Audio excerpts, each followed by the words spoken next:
Happy Hulk Hogan Day today. Well, at least if you live in Florida, it's Hulk Hogan Day. I don't live in Florida, but like I have family in Florida. My stepdad is in Florida in a hospital right now. He's doing a little bit better, but still a ways to go, unfortunately. My accountant's in Florida, so like I have ties to Florida. So I will be celebrating Hulk Hogan Day today, but we're not here to talk about the Hulkster. We're here to talk about something that I have been talking a lot about on this channel, especially over the course of the past few months. A very sensitive topic for some people. People like to immediately go into a political spin with it, which is kind of understandable, but I don't really like to do that sort of stuff because I don't care about politics and I don't care about your politics. But we're going to be talking about market conditions today because this is a term that a lot of video game users have been accustomed to hearing over the past couple of months. Now, yes, it is based on things happening with various tariffs. Tariffs have already existed since, forever pretty much, as far as when it comes to importing and exporting goods. But now we're seeing a more aggressive tariff scheme with things constantly changing. Sometimes tariffs spike up, sometimes they go away when a thing is worked out with a certain region. You can like that stuff, you can hate that stuff, you can like the president, you can hate the president. I don't care. We're not here to talk about politics. We're here to talk about the impact that it has on the consumer. And if I'm making a second video today, there's got to be something spicy here. So Nintendo of America put this out today. Nintendo Switch pricing update.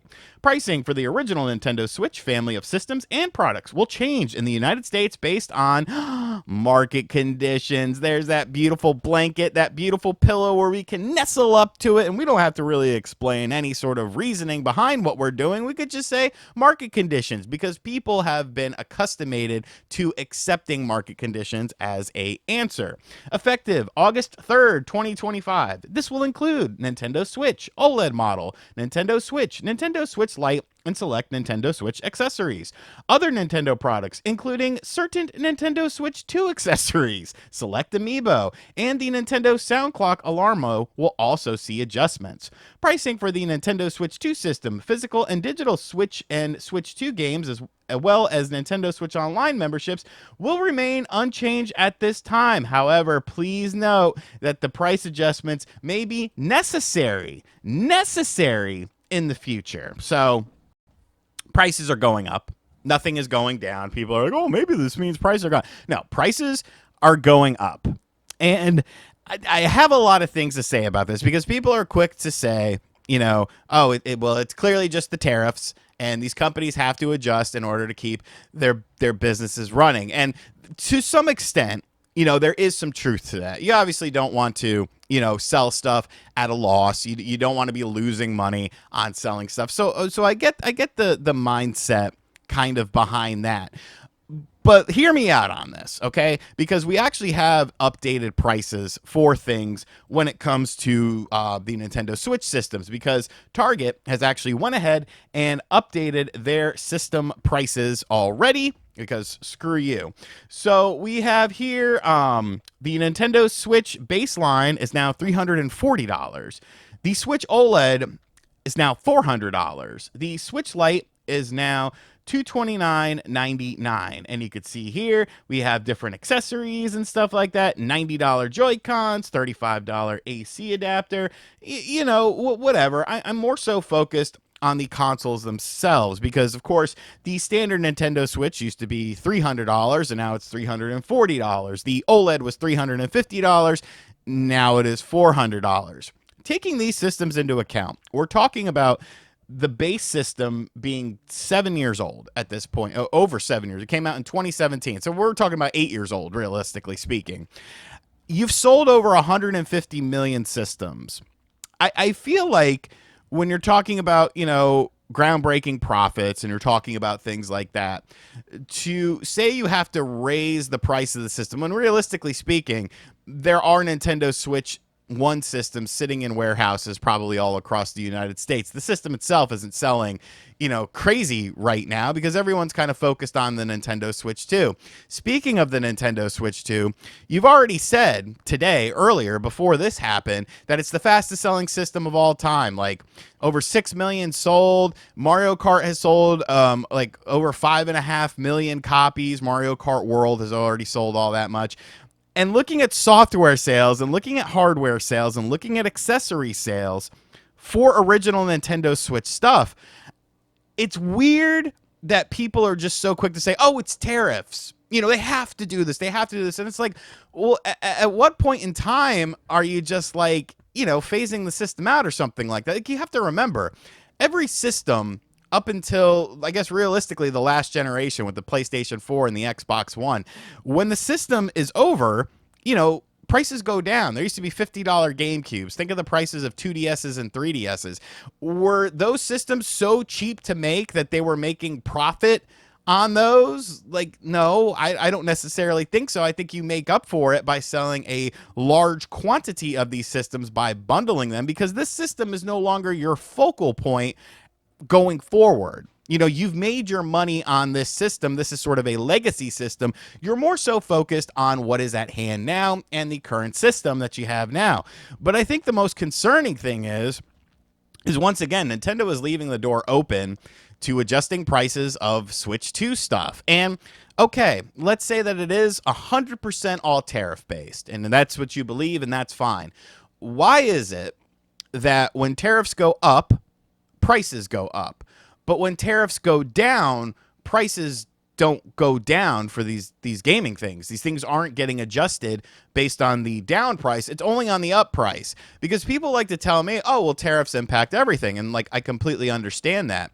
But tariffs also on other goods and services, when you are doing these sort of things, like think about, you know, groceries or, you know, this, that, or the other, imported goods. Usually, if tariffs spike, the prices go up, and then you see a bit of a drop off when things start to stabilize. Like, you can't really say that with any of these video game companies, with Microsoft and with Nintendo. If the tariffs are such a dire situation, where's the PS4 price increase? Like, where's PS5 price increases? They put the PS5 systems on sale for the Days of Play stuff. And that's not to say that's not going to happen at some point in time, because I think it will potentially. But just the quick turnaround of this, you know, celebrating the success of the Nintendo Switch 2 and then immediately saying we have to raise the price of the Nintendo Switch 1. Now, I am not an economic expert. You are probably not an economic expert either, because you're watching me. Like, you know, yeah, like, I'm sure some of you guys are really smart and are well versed in certain fields, but I feel like the vast majority of us are just taking this pretty much at face value. I don't think it's as clear cut as a market condition thing. I don't think it's as clear cut as just saying, oh, tariffs, that's it. Sorry, we have to adjust these prices, because you have to look at the company itself. You have to look at the financial position of the company itself. You have to look at the length of time that the product has been available on the market, how many units you've already manufactured, how many units you've already sold at a profit, how much software you've sold at a profit. Like Amiibo, Alarmo, we have to raise the price of this. We have to. We just have to. We have to say, hey, Switch 2 prices might go up as well. Like, at some point in time, there's going to be a severe breaking point for consumers.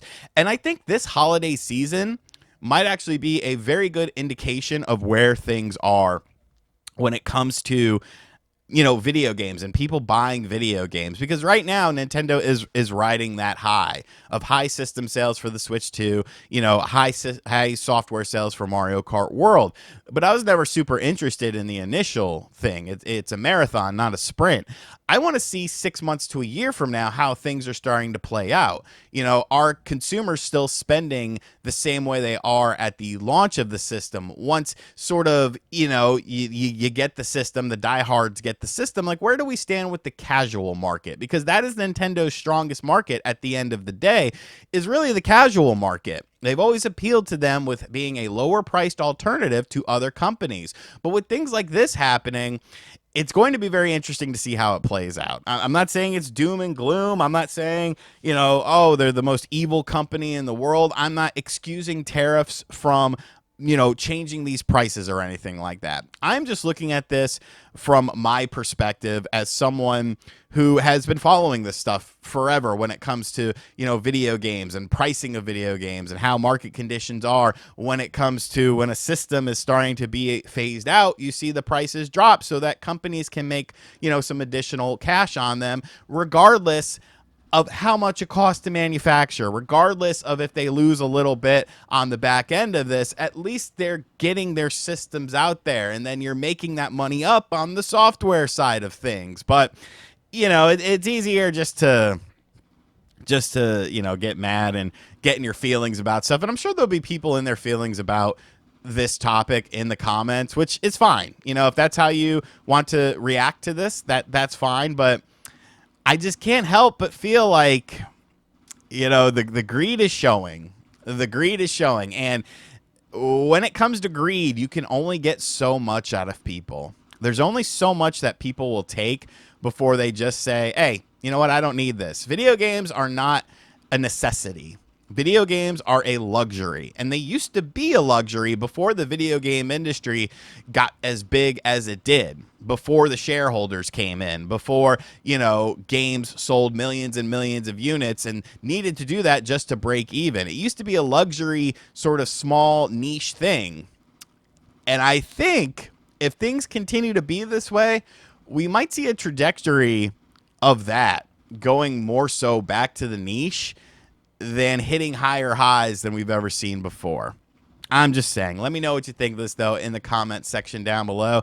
Will you be paying $400 for a Nintendo Switch OLED system? Because, oh my God. And as always, guys, thank you for checking out this video. If you're new to the channel, be sure to hit that subscribe button. Be sure to be respectful to individuals who have differentiating opinions in the comment section down below.